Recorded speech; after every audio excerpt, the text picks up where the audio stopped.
The admissions officer of the prestigious Beijing-based Renmin University was arrested in Shenzhen last month while trying to flee to Canada on a forged passport.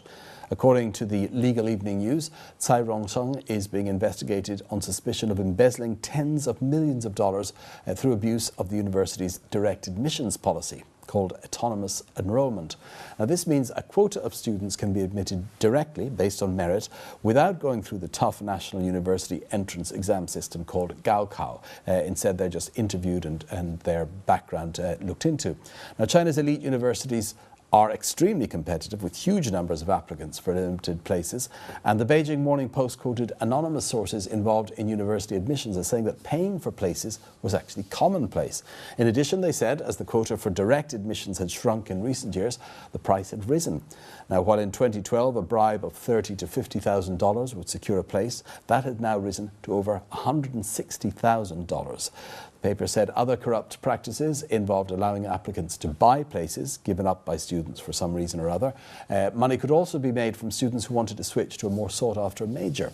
Rongsheng's case has once again sparked off public discussion over China's universities' enrollment policy, the arcane bureaucracy involved, and college corruption at a broader level. Well, to find out what's being said online on this issue, let's head over now to our researcher, Esther Dung. Okay, Esther, first tell us what sort of response you've been seeing to the case in Renmin University and the arrest of its head admissions officer, this guy, Rongsheng. Well, as might be expected, the general reaction is indignation and how far corruption in the admissions process seems to have gone in this university.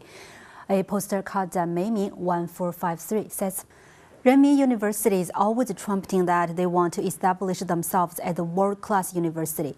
Are they making fun of themselves? Will officials like this help the university to become world-class?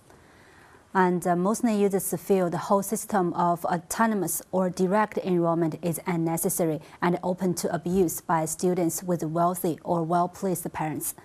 Xiaokeai on Sohu.com says, a uniform exam like Gaokao is a relatively fair method of admission. But then evil people with no morals invent these crooked ways of manipulating the enrollment process. It's so infuriating.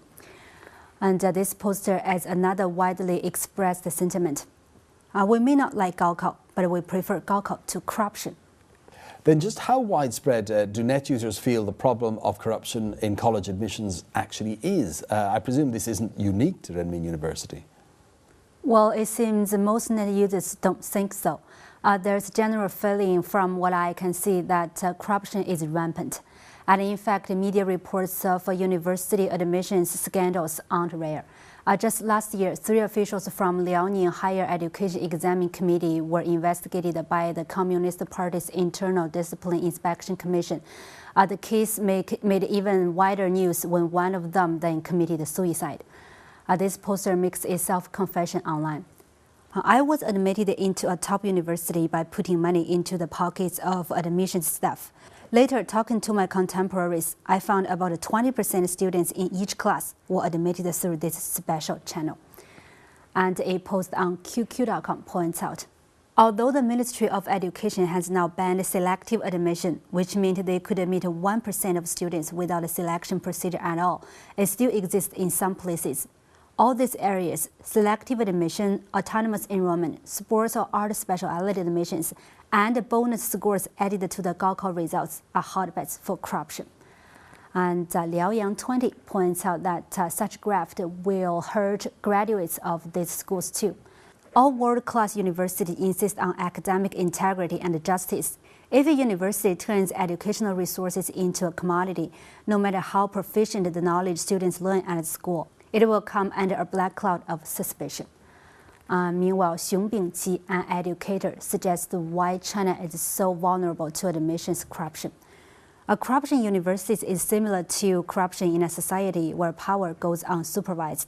Unrestrained administrative power interferes freely with admissions and sparks the selling of places. Now, Esther, I believe there was a recent report in a Chinese newspaper which also highlighted other areas where corruption allegations had surfaced in Chinese academia. Have you seen any comment on that? Yes, sure. That article in the Legal Weekly, it claimed corruption in universities tended to center around 3 areas: student admissions, as we've seen, infrastructure projects, and academic corruption.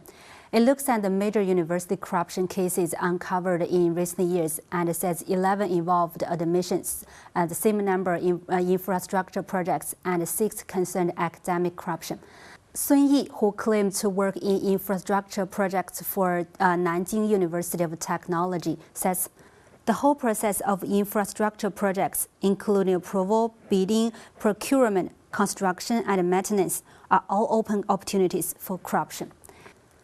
And in fact, Hu Juan, an executive dean at Renmin University, who is also being investigated over the Rongsheng case, is also suspected of forging her educational background and plagiarism.